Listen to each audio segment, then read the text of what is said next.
Welcome to UPDTV. I'm Dawn Ferguson-Frater, and I'm going to tell you why you should not be afraid to reinvent yourself.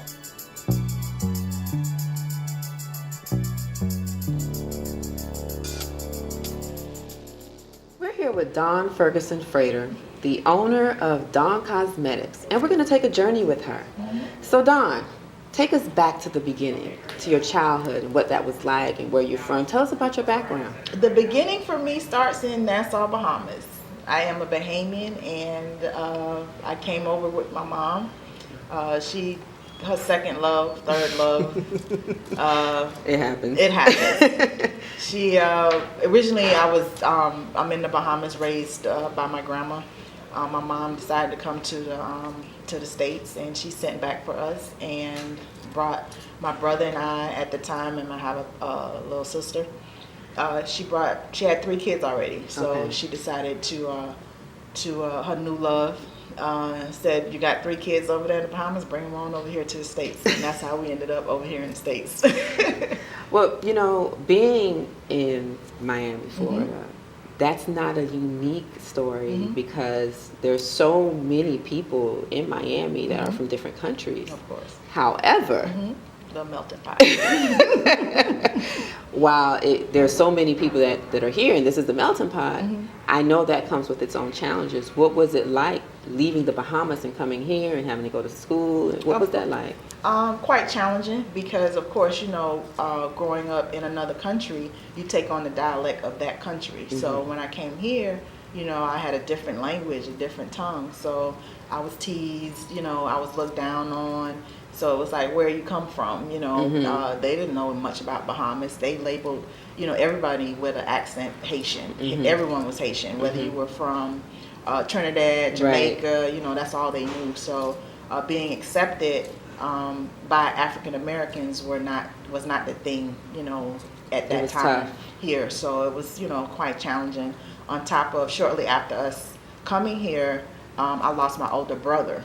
Oh, no. He drowned, and so it put me in leadership position. So I was forced with having to raise my siblings because by the time he passed away, my mom was on her 4th kid, and then 2 more came after that. Well, 3 more came after that. Wow. So I'm the second of 7 siblings. So there's 5 of us now. So most of my childhood was spent, raising and taking care of my siblings because my mom suffered from seizures. So, she wasn't quite, equipped to manage us. So, growing up here was, quite challenging, but it was an awesome foundation for me. Yeah, because that required a whole lot of responsibility. Yes, it did. Organization. Yes.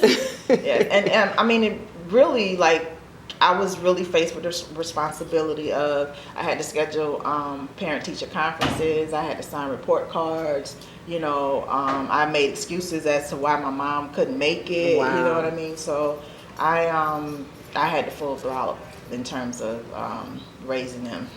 While it may have been really tough as a child to go through that, it really kind of set the stage It did. for what was coming. Yes, Right? it did. So talk about high school, right? High school. Where did you go? What high school did you go to? Well, of course, having to raise your siblings, I would lash out. My mom was really strict. She was involved in the church, and so rap music and worldly things we weren't really, allowed to engage in. So school was kind of like an outlet for me. So when I went to school, I had a ball. So I was like, I had such a ball till, they put me in alternative school because then I began to fight because I was the type of person, if you teased me, I fought back. So it wasn't that you were going to tease me and get away with it.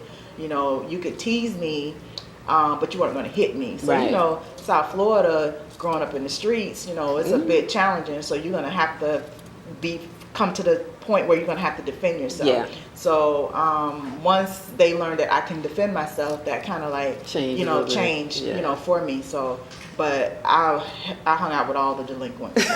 So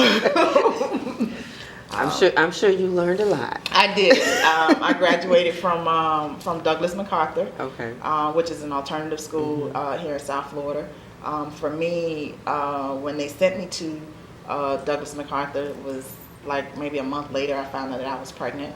They wanted to send me to Cope, and I didn't want to go to Cope. You know, I wanted to stay there, so they said that I could. Okay. And that's kind of where I kind of changed my life around. Once I found out that I was pregnant, and you know, it wasn't the fact that I'm a young mother, because I felt like I can handle it because Right. I'd already raised my siblings. Yeah, you were so doing it. like me having a kid was like, I'm old, you know. But you know, to the rest of the world, it was, you know, you're pregnant at 17, like what are you gonna do? So the rest of my friends, they were like, what are you gonna do? And I'm like, you know, I just pushed through it. It was like, you know, no big deal until I actually had to do it. Of course. You know, so for me, it was, I wanted to go to nursing school.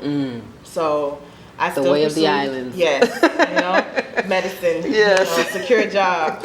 So I did. I went to after I graduated from MacArthur, I went and I enrolled into Miami-Dade Medical Campus, and I did a year or so there. But it was kind of challenging for me because, of course, you know, I had my daughter, and then trying to find somebody to watch her, and then money was scarce. So I was like, I need to find a job that's gonna, you know, give me some money, income. And I was always playing in hair because I had to do my sister's hair and things like that. So they told me, hey, why don't you go to beauty school? And I was like, beauty school, how long does it take? And they was like, oh, you'll be finished in about a year. I was like, oh, well, I can do that. You know, so I enrolled in beauty school. And a year later, here I am. A year later, Right. you know, it Right. was done. So needless to say, I never did go back to medical school because I enjoyed beauty school. So you found a love for it. Yes. You know, I loved the way it made me feel. I was able to actually really learn how to fix myself up, you know. So it kind of gave me the art and science, because the art part is the part of us actually doing it. Okay. And then school gave me the science behind the art. So of course, in doing the practice, I had to, that gives you the balance. So, you know, balancing the art and the science of cosmetology It's important. was the challenge. So 25 years later.